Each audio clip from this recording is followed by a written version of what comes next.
Aduh. Assalamualaikum warahmatullahi wabarakatuh. Perkenalkan, nama saya Wafia Maulusiadi dengan nomor NIM 11980303271. Kelas Sosiologi 4F. Pada kesempatan kali ini saya akan menjawab soal UAS. Yang soal pertama yaitu tentang pengertian teori peran klasik, teori dramaturgis, dan beserta contohnya.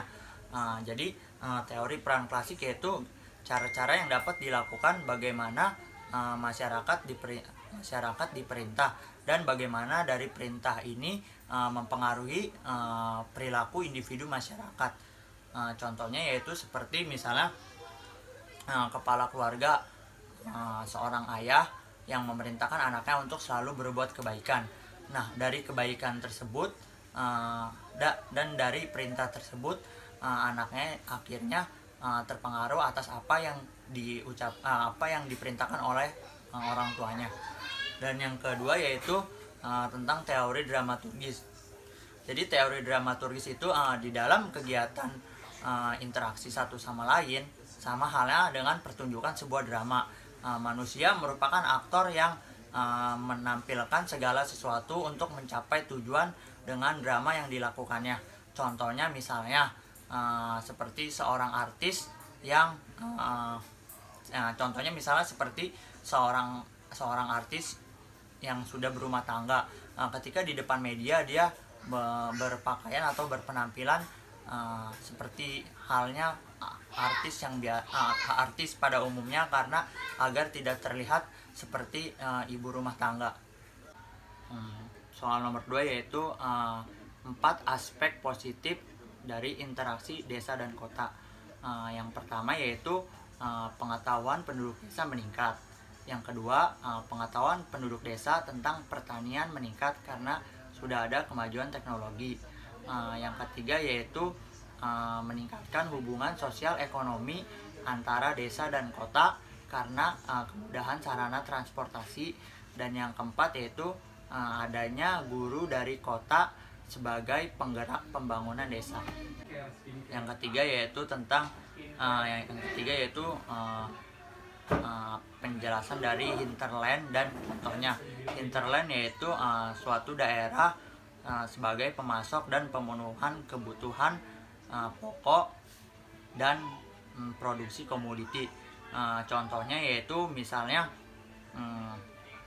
daerah Lampung yang menyuplai sayuran-sayuran di daerah Jabodetabek. Nomor 4 yaitu 7 silsilah orang Sunda. Yang pertama yaitu anak, incu, piut, bao, canggah wareng, udek-udek, sama gantung siwur. Yang kelima yaitu tentang cagar budaya. Jadi ini adalah coet. Coet itu sebutan biasa dalam bahasa Sunda, atau dalam bahasa kita itu ulekan atau cobek lah. Jadi kenapa cobek ini termasuk sebuah cagar budaya? Karena pada zaman dahulu biasanya cobek digunakan untuk meramu jamu, menghaluskan makanan, dan ini juga biasanya terbuat dari logam, kayu, atau kayu sekalipun. Yang keenam yaitu tentang etos, patos, dan logos. Etos yaitu tentang kredibilitas kepercayaan, di mana seorang pembicara harus membawakan kepercayaan kepada audiensnya. Sedangkan kalau patos yaitu hubungan emosional, di mana pembicara harus bisa membawa suasana kepada topik yang sedang dibicarakan gitu. Contohnya misalnya kayak seorang orator yang sedang menyampaikan aspirasi kepada pemerintah.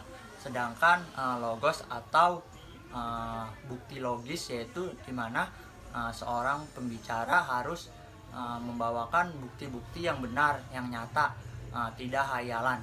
Contohnya misalkan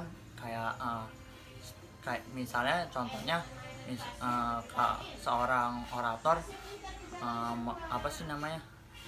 menceritakan hal-hal yang benar-benar terjadi, bukan hayalan fiktif belaka.